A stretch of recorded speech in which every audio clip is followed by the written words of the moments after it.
Hello, welcome to episode 4 of the Phenomenal Podcast.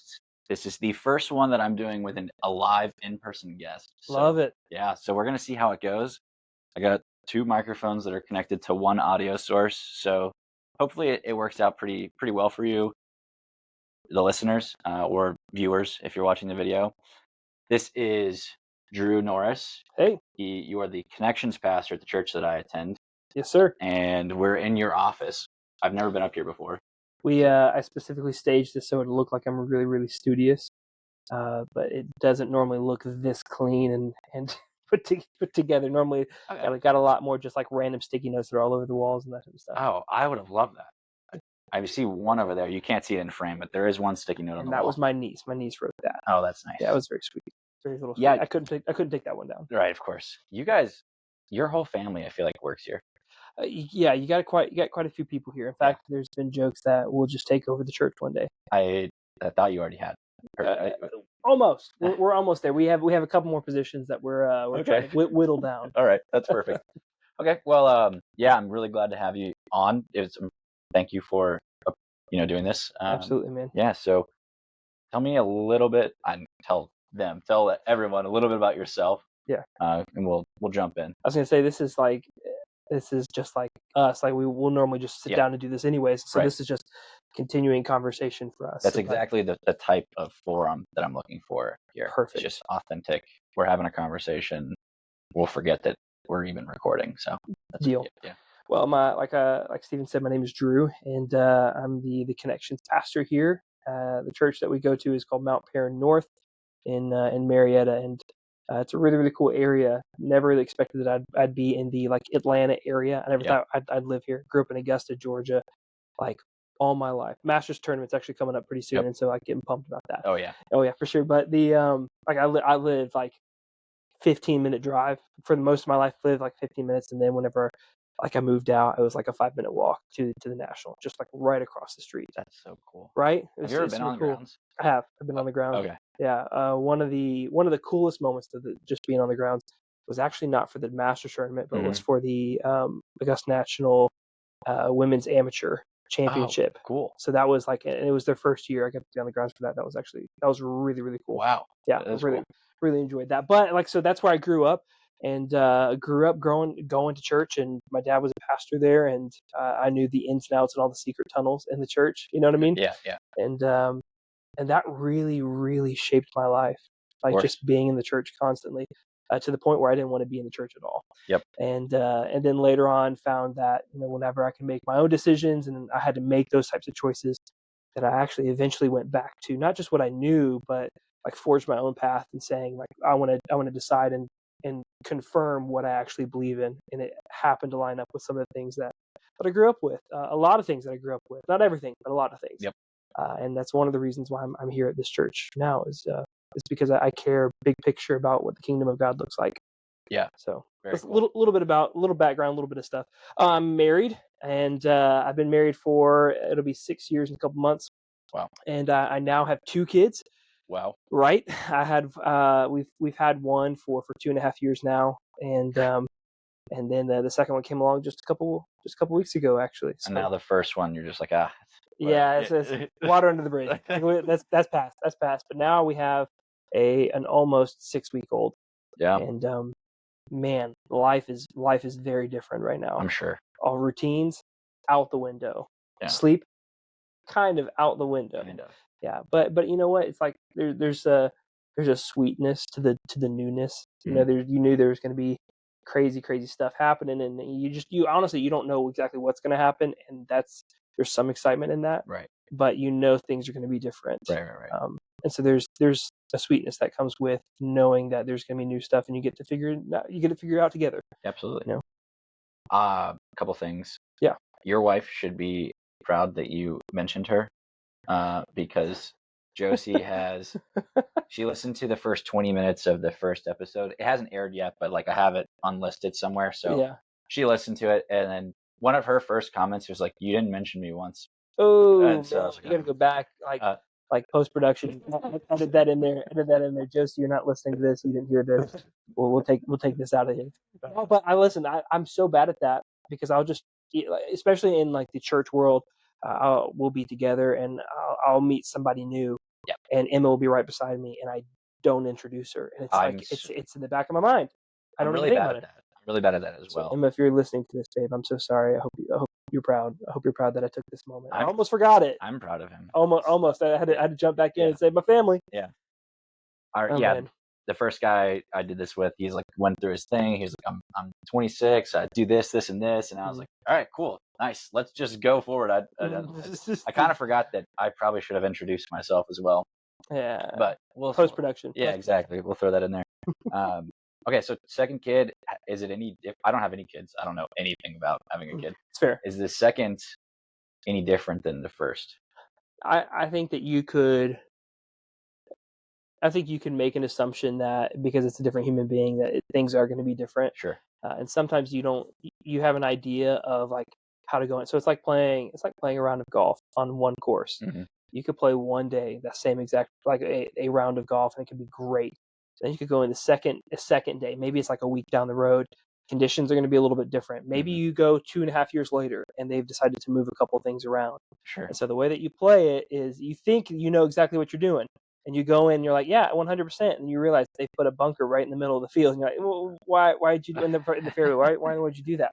So there's a lot of differences, but there's big picture similarities, right? Where the goal is 18 holes, and we're just honestly, this could be a great illustration for life. It's like year 1, year 2, 18, like before they get out of the house, and so a lot is different. I'm just having to remind myself how to play, but the rules are the same. Yeah, rules are the same for the most part. Exactly. It's just figuring out this new course. I love it. This course's name is Andy. I love how golf can be related. You can just bring it in. At any point. Yeah, right. At any point. All right, cool, very cool. So you did not always want to be a pastor? No, man, not at all. Did you want to be a doctor? Yeah, actually, I just wanted to be a doctor. I just remember you said that like at one point. You told me that you wanted to be a doctor. I totally did. Wanted to be a doctor. Like the body just fascinated me. Yeah. The ins and outs, and I don't get grossed out by blood and stuff. And I don't know. I always just had this desire to help people. I think that's just like what's innate in me. Just want to help people, and that's where I see some of the crossover with what I'm doing now, with what I wanted to do for quite a while. Sure. But yeah, like my dad grew up. My dad was a pastor in the church for a long time, and even moving into like high school, I knew that the Lord was really working in my life and doing things in my life that were indicative of ministry maybe one day in the future, and even had pastors that weren't related to me that were just in their area and saying like, the Lord's really going to use you for something special, or Lord's really going to work through you in this way. And I always I took that with a grain of salt, and eventually was like, I don't want to do that, even to the point of main college, where I really felt like the Lord was calling me into some type of student ministry. But I had this not even a vendetta. I just had this qualm with the church. I was like, nope, absolutely not. Not going to do it. That's my bar. That's the gate. Not going to happen. And even in getting a youth ministry degree at a Christian Bible college, my degree was youth ministry. People would say, all right, so like youth ministry in a church. And I said, no. I'm not going to work in a church. I don't want to do that. Right. I've been down the path. I don't want to do that. This can translate to anything. Yeah. Youth ministry. Yeah, I was going to say, like, so much. Car sales, right? Right. Maybe something. But like I would even to the point of graduating, I was like, no, like I don't want to work for a church. Yeah. Like I know that God has called me to minister to students, and I can have a blue collar, white collar job and volunteer to student ministry, but sure. But I don't want to work in a church. Yeah. And it wasn't until around the time that I met Emma that the only way I can describe it was that God really changed my desires and my passions, and out of nowhere I was like, no, I need to work in a church. And that was so against everything I had said up until that point. Yeah. It's like I didn't want to do that. It's crazy what God can do in your life. That just like all of a sudden just a flip a switch. You're like your passions, your desires are completely different than they were the day before. Absolutely, yeah. Weird. We kind of went on opposite paths because that's right. My whole life I wanted to be a pastor. Yeah. Growing up, that's all I wanted to do. And then I started dating my girlfriend, who is now my wife, in high school. We've been dating a long time, or been together a long time. A couple of years. She's kind of bougie. She'll probably laugh, and if she listens to this, she'll be like, "You can't say that about me," but it's true.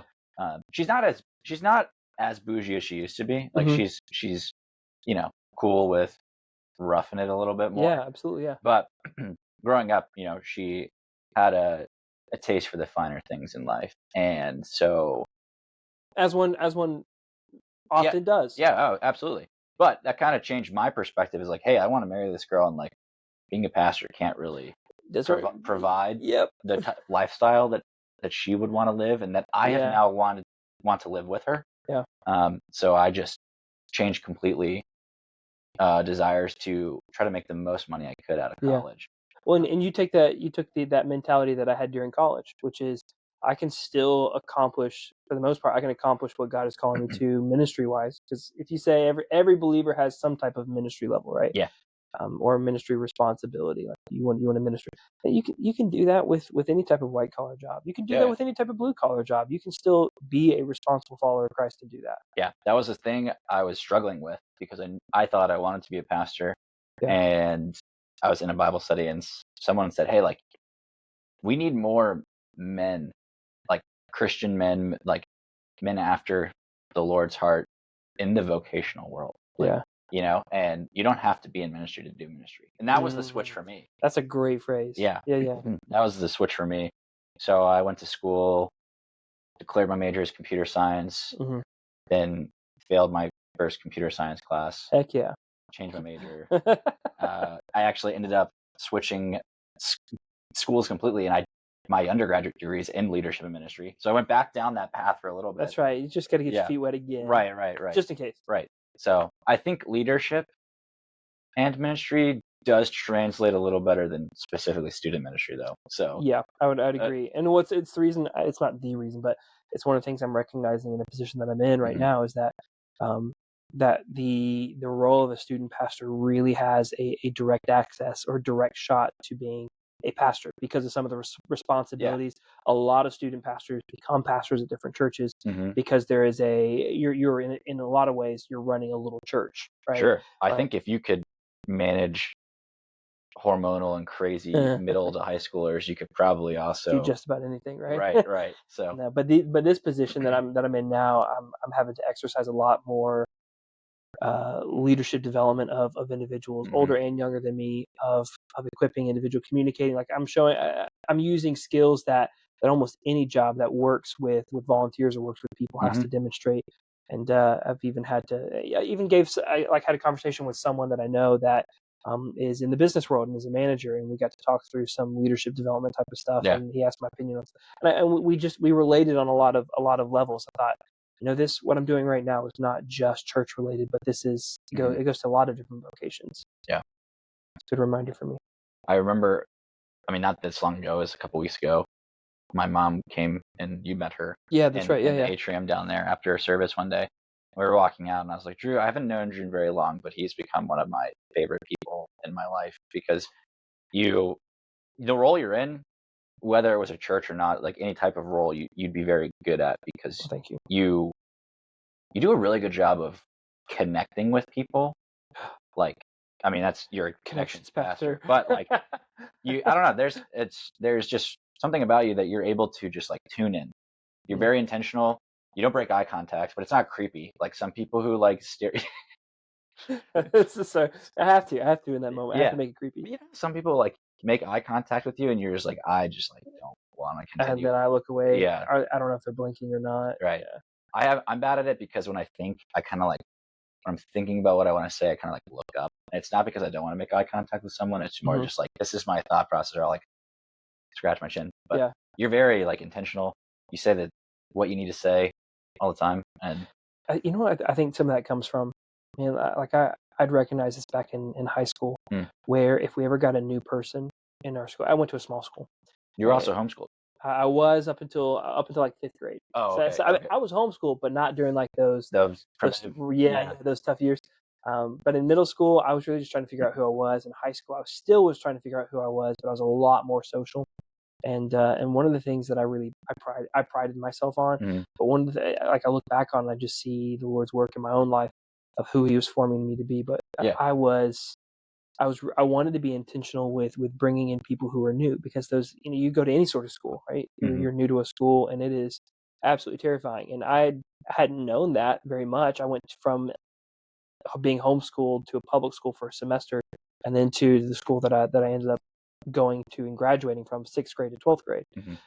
So I didn't have that, like, it's tucked in my brain what it feels like to be new. But I've seen movies, and I know what that feels like, to be alone, or to feel like no one sees you or no one really cares. Yeah. And I think that's common to almost everybody. And I Yeah. don't want anyone to feel that way. I want people to feel seen. I want people to feel heard. I want people to feel important. And I even in high school, I would gravitate towards the new individuals, and Yeah. I'd bring them in, and I wouldn't necessarily, like, it wouldn't just be me and them forever. Like, I'd help them find somebody else, or find their friend group, or whatever it may be. But I Right. wanted to be that first connection, so they weren't completely alone. Yeah.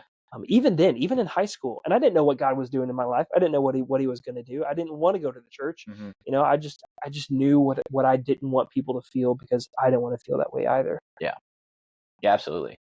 That's so good. And I mean, in the role that I love, did you, was this here before we started, or did you put him? He was up there, but I was like, you know what? Let me move him down Yeah, here. the Dwight Schrute bobblehead, for those not watching, it was not here when I got here, but it's just great. I had to hit the bobble of the Dwight Schrute end, right in between us. Absolutely perfect. It's a good reminder. He'll stare into your soul. Yeah, please. That's a creepy eye contact right there. Yeah, Lord have mercy. No, thank you. Lord, thank you. Sorry, what were you saying? I don't remember, but I'll transition to. I mean, it sounds like we may have had similar. Well, you said you kind of didn't want anything to do with the church for a while. Yeah. But I did that too. I never lost my faith, but in college, I lost faith in the corporate church and the system. Right. The system's broken. I think it still is. The place that we're at now, I'm not as behind the scenes as I once was, and maybe it is crazy behind the scenes. I don't know. You don't have to say anything about that, but being here, it feels better than other churches I've been at. And it's really helped me get back into the swing of things. But I don't know, just like, man, I was really, really, like, growing up in the church, right? I knew the behind the scenes, and that's part of the reason why I didn't want to work in a church. Yeah. Because I knew what went on. I knew the hard conversations, and the angry moments, and then the, well, you're going to do what I say anyways type of things, and that just wasn't in my mind. I couldn't equate that and say, well, that's not very much like Jesus, is it? Yeah. So I wanted to stay away from that. I didn't want to involve myself in that. I didn't want to know what happened behind the scenes. I didn't want to see how the sausage was made, Yeah. But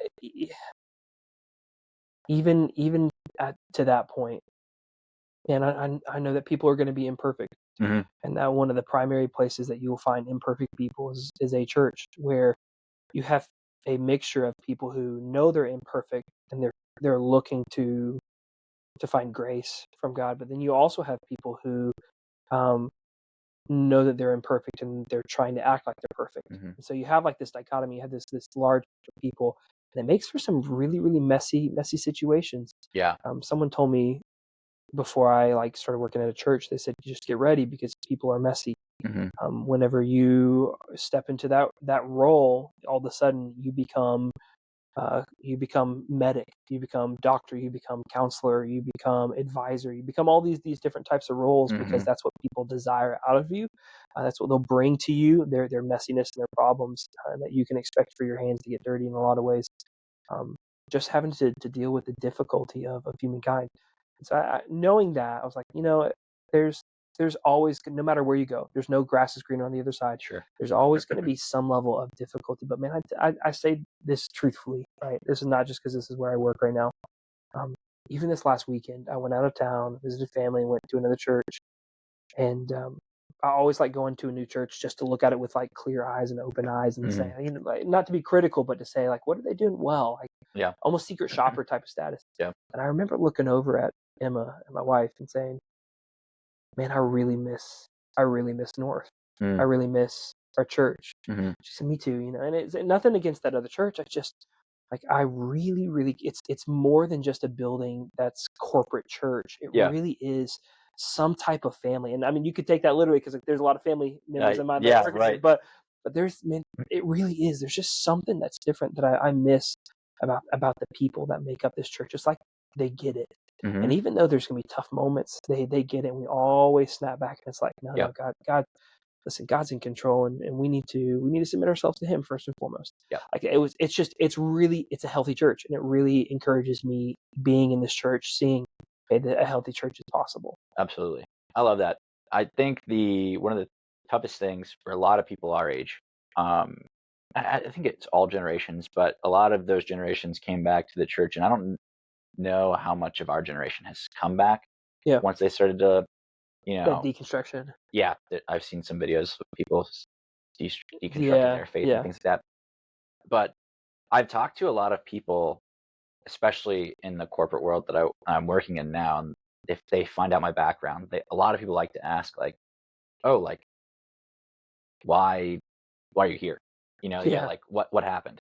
yeah. And a lot of the things I said was I worked in a church. I interned in a church. I interned for a missions organization Mhm. for 6 weeks over summer, and I was an intern at a church here locally as well. And there was so much that went on behind the scenes that really broke me Yeah, because my faith was in people or the organization or the building, and everyone that I kind of talked to is like that kind of pushed me away. I didn't want to be involved in church anymore. yeah, They all were like yeah. everyone related to that. Everyone that I've talked to, pretty much, if they Mm, if they did believe at one point, that's telling. right. And so I don't know. I'm also seeing a lot of things about how there is revival happening in younger Yeah, generations, which is really encouraging. But I just wonder what happened with us. Like, are the people around? I don't know if you feel the same way with people you know. yeah, In we're very similar age, so I yeah, mean, like our generation, I guess you yeah, could yeah, say.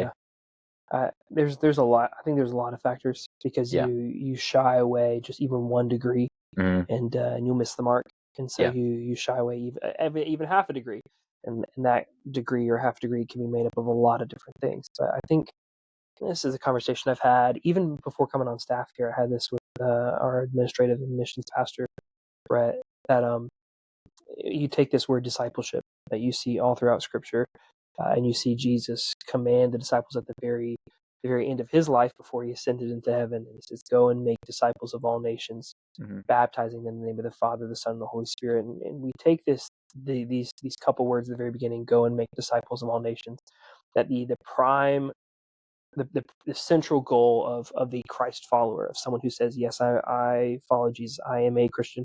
I follow Jesus." It is to go and to make disciples, um, taking and understanding that we first are disciples, that Hmm. we are first following Christ, that we are to be replicable, right? And this idea of replicating disciples and say discipleship, you have roles on church staffs that are discipleship pastor, or you have discipleship coordinator, or Hmm. you have like all these things, and then you look at the church as a whole, and you see churches that aren't prioritizing deep rooted relationship, accountability, and even like maybe that's there, but you rarely see this. Well, let's replicate. Like we've done this, now you go do this, Hmm. and then like you don't see that at churches. And so the mentality that I think the church has taken on is a factory mentality, when the church was designed to be kind of a mom and pop store Yeah. where there's love and there's tenderness baked into every role, and the church has become like a big bread making factory where we pump it out as much as you can, like just get it out, get it on the line, get it out, and get it in the stores. Yeah. And that I don't think that was ever the intention of the church, of the local church. I think the ramifications that what you see come out of that is you see people who are immature in their faith, who are going out. You see individuals who never really had time to grow in their faith, just in general. You see individuals who think that they know exactly what's going on and know what to do, and they replicate what they went through, but they're missing the mark because the church ahead of them missed the mark. And so you have all of these immature individuals, immature Christians, where not only they're spiritually immature, but they're like their partner, that spiritual maturity partners with emotional maturity. Hmm. And so you have spiritual and emotional immaturity that's hopping off into other churches, pastors, leaders, teachers, congregants, people that are just immature in their faith and immature emotionally, and it's leading to a lot of like just the church falling apart. Yeah.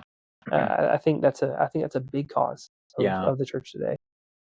But again, that's just a part of the 1 degree, 2 degrees off. That's pretty deep. I mean, I've had I know I've you. had a little bit of time to Yeah. think about it. Right. What are we doing wrong? Why are we doing this wrong? Fix it. Mhm. Have a mentality, and I think the answer is small church. Having big churches and have small intimate community Mhm. and branch out from there. I think that's a solution. Yeah. I like that. I think that's I find that ideology important in all aspects of life, not even just church. Like, I mean, I think it even goes as far as political. Yeah. It's like, the smaller that you can become, the easier it is to maintain Yeah. what's going on. I'm all for moving to buying 30 acres of land somewhere Let's and move to Montana. getting 10 to 15 families and just getting a commune and Don't tempt me, man. living. Yeah, That'd be too fun. that would be great. Everyone brings something to the table and we live as a community together. Literally bring it to the table. Right. I think that's so important. And I feel like a lot of issues that stem societal, geopolitical, it all stems from the fact that everything's just gotten too big. Yeah, that's a great way of putting it. Like it's impossible to feed however many 100 million people live in the United States. Yeah, There's never going to be a good solution, in my opinion. I'd agree. Even you get to a point where your church is too big, like your pastor can't know everybody. Doesn't know the people in there. Right.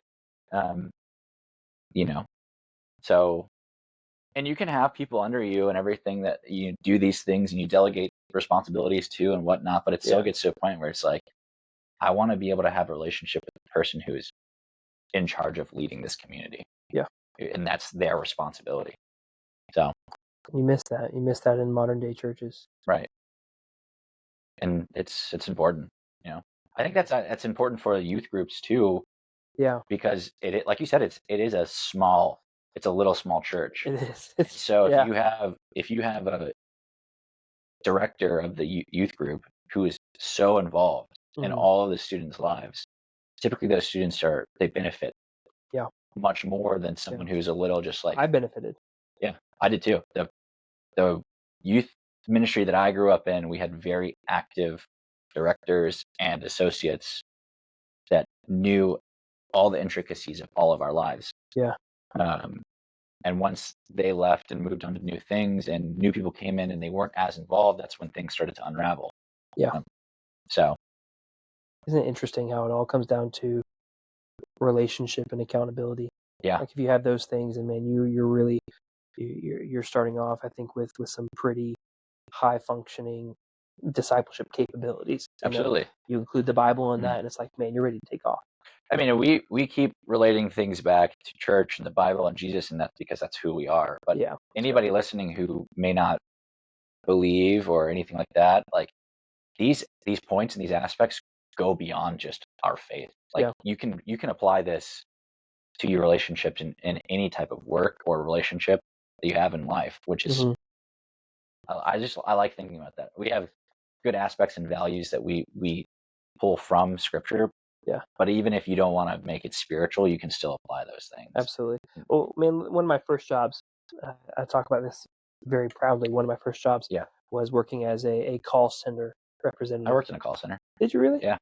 I worked in 2 different call centers, actually. I think I knew that. We might have talked about that. Maybe we have. So I worked at a call center for a sportswear company. And my primary responsibility was to field calls, and a good day was fielding like 50 calls, 50, 60 calls. Nice. Those can get tough. Oh, they sure can. But you knew it was a hard day if you get like 30, your call volume's around like 30, 35, because those phone calls take a long time, and you're dealing with people who are just mad and upset, and they're returning stuff. And so like that was a cool environment for me to learn a lot. But one of the things that I just like, it doesn't matter where you're working, if you're listening to this and you're in a churchy environment, or maybe you're like, the whole church thing's not for me. One of the things that I was just encouraged by was this idea of making large things smaller. So even in a big company that I was working for, it was an international brand. We had like 60 call center agents. they wanted to break that down even smaller, so that there was a level of community that could be developed. And each like little pairing or each grouping was called a pod. And so we were based and we're like we're separated by our pods, and each pod had like a team lead, and so that was like our go-to person. And they were, when I first started, mine, her name was Elena. Liana, and she basically was like my guide. Anytime I had an issue, I would just swirl my chair around and be like, Liana, help. I don't know what to do. I don't know what to do. But I grew really, really close with the people that were in my pod. I didn't really know other pods super well. I mean, when we did big things like a pizza party, because that's what you got to do to keep the morale up. Yeah, great morale. Let me get some good, okay, was it pizza by Laredo's? Laredo's Pizza. I've never had that. That's an Office reference. Yes, I guess there's two different Aurelio types of pizza. or yeah. Is it? I know what you're talking about. Yeah. There's two different types of pizza. I thought you were talking about always the one that pizza chain. No, it's always the pizza that you just don't want. It's not a great pizza chain. Right. But so we would do that, and I get a chance to talk with other people. But there's something about that intimate community that whether you're at a church or whether you're not, you've got to find that. Because if you're walking in life and you're just by yourself, you're chugging away, you're keeping your eyes on a screen all day, and then you go home, or maybe you're at home and you don't have that type of intimate community where you are known by people and you know people.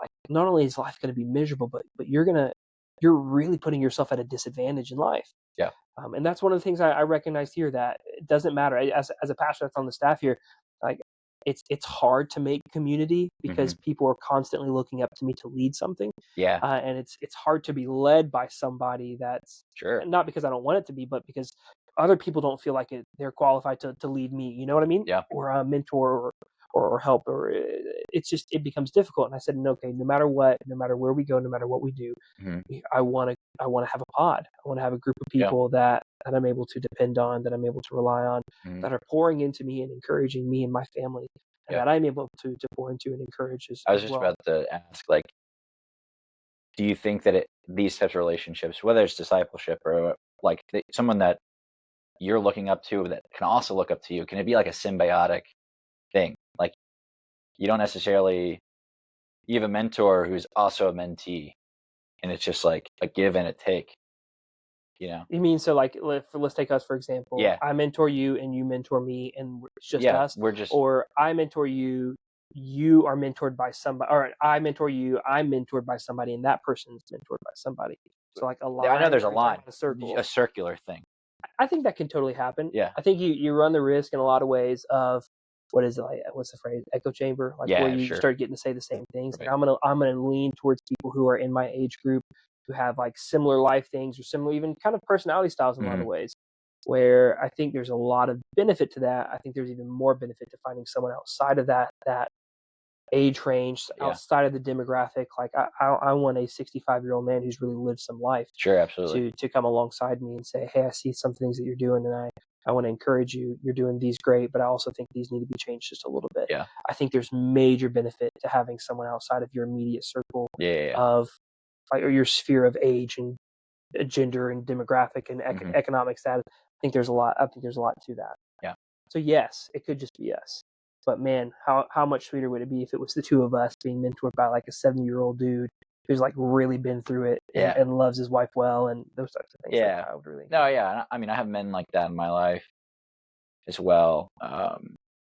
That he's 12 years older than I am. Yeah. And he has 2 kids who are in elementary school and has been married for 12 years or so, like goals. Right. So it's just like, right. And it's like, hey, I look at this guy, and we used to get breakfast once a month.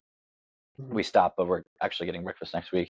And awesome. we just like talk, and sometimes we don't, it's not like super deep or anything like that, but it's always just, it's good to know that someone's there. Yeah. But sometimes I look at you, we're like similar age, you're a little bit older than me, but you are at a more advanced stage of life.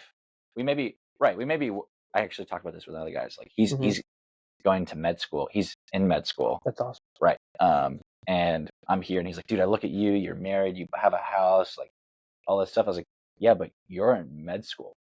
Like, just because you're there and I'm here doesn't mean either one of us is necessarily ahead of the other. but we can still learn from each other's experiences. Absolutely. So I think of you, and it's just like you're in a different stage of life, not that much Yeah. farther along than me, but I know that once Josie and I have a family or whatever, like Yeah. we're in a close circle. So you're gonna be one of the people I'm like, hey man, what the heck do I do? Like, what's going on? I'm dying. Like, and man, I think that brings up a really, really good point. You find people, yes, you can find people that give you life, that encourage you, but there's another element there too, to finding someone that's in a position or is in a place that you want to see yourself in one day. yeah, absolutely. Of saying like, hey, give me some wisdom, or let me just like pick your brain, let me talk to you about some things Mhm. while I'm not in that position, but I'm aiming to be in that position one day. Yeah. Finding a mentor that has some things where, like, I'll say this, one of the big, huge dreams and goals I have for this year Mhm. is to run a marathon. Oh yeah. And it is a very hefty goal, Yeah. being that I have not been a major runner. I've not been a person that you would characterize as, oh yeah, that dude's a runner. Yeah, he runs. Yeah, he knows his stuff. Mhm. Stephen, I bought my first pair of running shoes back in January. Ever? Oh no, I didn't buy. Actually, I bought them like a couple months ago, like preemptively thinking I should do this, You and then know, they sat in my car. a couple months ago was January. A couple more months ago. Back in, like, I think it was like in October, November, when Okay. I bought these shoes preemptively thinking I'm going to be a runner, and then I didn't start running until like late January, right before this baby was born. Yeah. Right, and so in my mind, I'm thinking, okay, I want to be a runner, but I've never been a runner. So big goal, big dreams that That I is a have. massive goal. It is. I thought you had been a runner. I knew this goal. That's I right. thought you had. Yeah, we talked about it I in thought you late had December. been a runner previously in your life. There was a time, and whenever in like high school, I was running, and even like after high school, where I was running, and I got up to like 4 miles pretty consistently that I was able to just power through.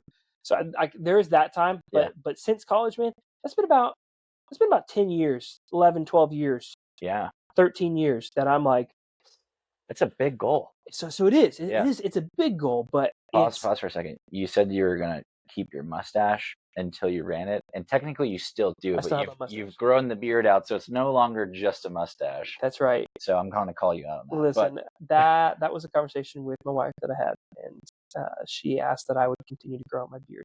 And there is a saying that I absolutely hold to, and that is, if you listen to your wife, and it's not just happy wife, happy life, happy Mhm. wife, whatever. If you listen to your wife in something she's telling you that she loves, it'll make you and her both very happy people. Absolutely. She tells you, hey, I really love this, and you do it. It's like, oh my gosh, that's a win-win. Right. Anyways, big dream, big goal. Yeah. Sorry to interrupt. That's a good big dream, big goal is I want to run a marathon.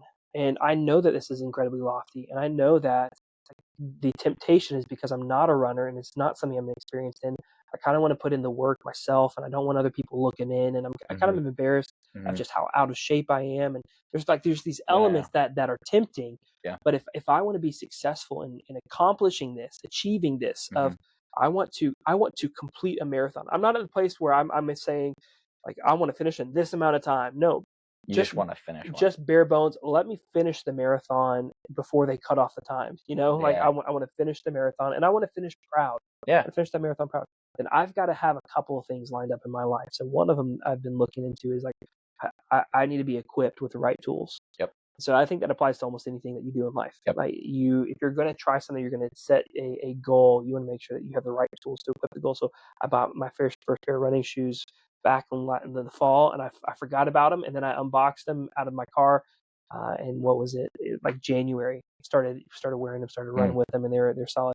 The right clothing, the right, like, I wanted to get headphones so I could run and actually listen to music, and so I'm making sure that I'm equipped. But then I would run every now and again, especially in January going into February. But having a baby proved to be pretty difficult on like routines and schedules and sleep. Sure. And so I struggled with keeping pretty consistent until I invited a couple of people in to speak into that and to remind me and to just hold me accountable. And so one person is in they're on a trip right now in Louisiana, and I actually had a conversation with them earlier today and said, hey, I went running today. And they said, oh my goodness, I've been at work all day and haven't been able to do anything, but I promise I'm going to run tonight. There's a level of accountability that was there that I'm like, okay, like I can I'm encouraged by them when they run, and I hope I can encourage them. It reminds me to run. So there's that give and take that's there. But then there's also the individuals that I know who have already run marathons that I'm able to pick their brain. I'm able to ask because they've done what I want to do. Yeah. And while we may be different individuals and have a different path to get to our destination, I can pull things and pull wisdom from them and say, what is it that you've done that I'm not doing, that I need to be doing if I want to be successful in this? And it's already, man, it's only March and it's already made a big difference for me. Nice. That's great. I totally related to your point about how you didn't want people to look at Yeah. you're scared of that. And like one of my big goals for this year is to get a sub 10 handicap in my golf game. So that's a big goal, man. Yeah, I'm a 24.2 or 6 or something like right now. Like it's really bad. Like and it's not so bad. I think honestly when it gets down to it, it's like average. It's probably pretty average. Like, most people probably shoot anywhere between 100 and 110 on a given day. Yeah. Which is where I'm at right now. Mm-hmm. And so if I look at it, I'm average. But I just feel like I'm more athletic than that. I feel like I have bigger capabilities, and I get really frustrated with myself sometimes. Yeah. But that's golf. Right. So I've started seeing an instructor, and he's kind of expensive, so I've stopped. But I'm going to start working with Jake. That's right. Who's another guy that is in our life group. And he is a PGA associate at a local golf course here. And I'm like pretty nervous to work with him. To have someone that you know. Yeah, because like I don't want him to tell me what to do, even though I know that like what he's going to tell me to do is going to be good. Yeah. And it's just like, can I trust what he's saying? You know, like all there's a lot of elements to it. Yeah, all these thoughts are in the back of my head, but like I don't know. I have told a lot of people this, but I don't know what platform it is. I don't know if it's going to be this podcast or the Instagram or the YouTube or whatever, but something's going to take off. I know that like that's a promise that I've heard from God. Yeah. And I was praying about my golf game, like, because that's part of everything that I'm doing. And he's like, God's like, you need to work with Jake. And I was like, okay. Done. So like, I was like, all right. And I told him, I was like, hey man, like we're going to blow up and I hope you're ready for the ride. He's like, I'm all in. And I was like, all right, cool. Now I just need to trust the fact that you know what you're doing. But it's scary because it's like, I don't want him to look at me and criticize what I'm doing. I want to be perfect. It's a pride thing. Yeah. I don't want him to say, hey, you need to be improvement here. Yeah. I know that, but I don't want him to know that. Right, exactly. So he texted me the other day and he was like, I've been watching your YouTube videos and I got some things we can work on. And it's just like, that's awesome. And the other part of me is like, what do you mean there's things to work on? You can see on the videos. Man. Yeah. Chill out. I totally related to that. But yeah, I mean, at the same time, I'm excited for the accountability and someone that I know. And I hope that like what he's doing with me will help benefit him in his career too. Yeah. So there's that symbiotic relationship, that give and take. Exactly. That's really cool, man. Yeah. I think God's doing something special in your life. And I don't say that as a pastor, I say that as a friend who's seeing what's going on with this and with so many other things. And it's very clear that the Lord has given you a passion, right, and a desire to bring change even to other people, not just your own self. Yeah. I think it starts with a personal level of like you're instilling disciplines and but you want to be a voice for other people and a source of help for other people. I do. I think you're right. You're well on your way. Thank you. I don't ever want, I've said this in one of my posts recently, like no matter how big anything gets, I never want to be more than just an average guy. Yeah. You know, I always want to be someone that somebody can relate to. And I want to build a community that if people interact with me, that I want to be able to interact back with them. I don't want to be one of those, if I become this content creator or something like that, that just like ignores people who are constantly reaching out to me. If people want to have a relationship with me, and you know, it's appropriate because some people are crazy. Yeah, so some people are really weird. Right. But I don't want to be that guy that just brushes people off. I always want to be an average, relatable person. Not an average golfer, but an average guy. guy. That's true. I do want to be an above average golfer. All right. Above average golfer, but an average guy. Right. So I want to be that guy that says like, hey man, 2 years ago, I was exactly where you were in my golf game, and it's totally possible. I have a job. I have a wife. I have real life responsibilities, Yeah. and I was able to still accomplish a goal.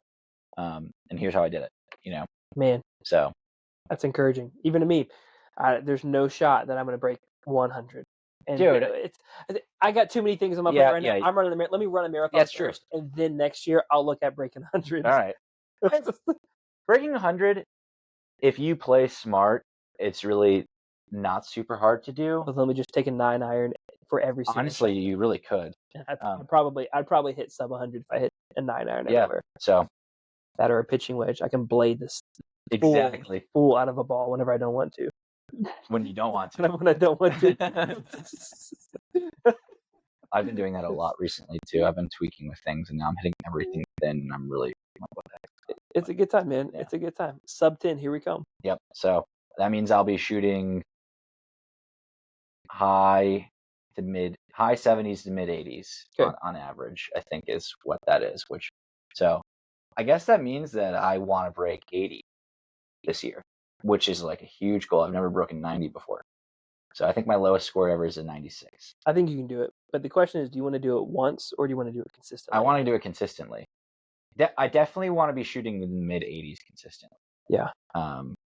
So I think that's that's a smart goal, right? yeah. That's attainable. I think it's to say that you want to be a scratch golfer. I don't know if that's attainable. No. That's a huge goal. There's a whole podcast of some guys called Chasing Scratch. It's one of my favorite podcasts. Yeah. They are. Shout out to them. Yeah, shout out to Chasing Scratch. Yeah, they're doing that. So that's my big goal for the year. And I do think it's obtainable. Professional people that I've talked to about this tell me that it is an obtainable goal. Yeah. It's not gonna be easy, but it is something that I can do. Yeah. So the instructor I went and saw, that I paid for, Yeah. Jake's told me that he can get me there. Other golfers that are there, it's like, yeah, like you can do it. So, but it's gonna be hard. Running a marathon, gonna be hard. It's gonna be hard. It's gonna be hard. It's gonna take a lot of commitment. It's gonna take a lot of accountability, and it's gonna take a lot of mentors to pour into me. Absolutely. Looks like we're both doing hard stuff this year, man. Yeah. This is the year of you can do hard things. I'm not going to run a marathon, but I'll check on you and ask how you're doing. I'm not gonna shoot sub 10 handicap, but I absolutely, man. We can still play. I'll cheer you on. We totally could. Because you would love to come play with me, but I don't want to go for a run with you. I was gonna say, well, go on a run. I'm at the point where I'm just at like 2.5 miles and like building up. I don't even think I could run half a mile. You say that. If a bear was chasing you, I bet you could run half a mile. Yeah, if it was live or die, like. So you say that you couldn't run half a mile. Okay. I think you could. I could run for my life. But honestly, every single time I step on a treadmill, I think, what if I was running for my life? Could I do this? I think I could. I think running on a treadmill is actually different because one time it's awful. I much prefer a treadmill. Oh man, I get more distance whenever I'm not running on a treadmill. I feel better whenever I'm not running on a treadmill. That is so interesting because I hopped on a treadmill probably 6 to 8 months ago. Ran 2.5 miles. Oh, sweet! And I was just like, I just ran for 30 minutes. Yeah. I was just like, I just need to do this, and I did it. And well done. It was on a treadmill. I might have even been listening to a podcast. Solid. And I was just like, just zoned out, Yeah. Because I'm not good at pacing myself, but the treadmill paces for me. So I hear you. That's my thing. I just get bored. I get so bored of just doing the same exact thing. If you put on a movie, it may be different. Yeah. But like, I cannot run for 20 minutes and not be like, okay, I need to look at something else. I got to do something else when I'm running on the ground, like when I'm running the road. I can just go. I can go places. Go explore. Sure. Problem is finding places that are like, oh hey, let me go run 15 miles real quick. That's really hard to find. I don't want to run my neighborhood 7 times. Sure. You know what I mean? And you live kind of far away because there is I do. There's a nice trail on Collins Drive. Maybe I drive over there. Maybe we go for a run. Sure. I'm at a good spot right now where it wouldn't be too difficult. We can do that. We can do that. Well, man, what a good podcast. I know. We do have to bounce. Do you have anything that you want to say? No, I just. Yes, I do. Sure. Yeah. No, just this. Yeah, that's it. Not at all. I'm excited to see where this goes. And this is the beginning of something really, really cool. And I'm glad to be a part of it. I'm glad to have you here. I honestly I don't know why I didn't expect this to be as spiritual and scripture based as it was because you're a pastor and that's how we know each other. But I hope that people do listen to this. I know that they will. Yeah. And I hope that it speaks to someone who may have been hurting or struggling with similar things that we would talk to. Yeah. And like I said, like I always want to be a relatable person. If you have any questions, you can send me messages. I'm sure.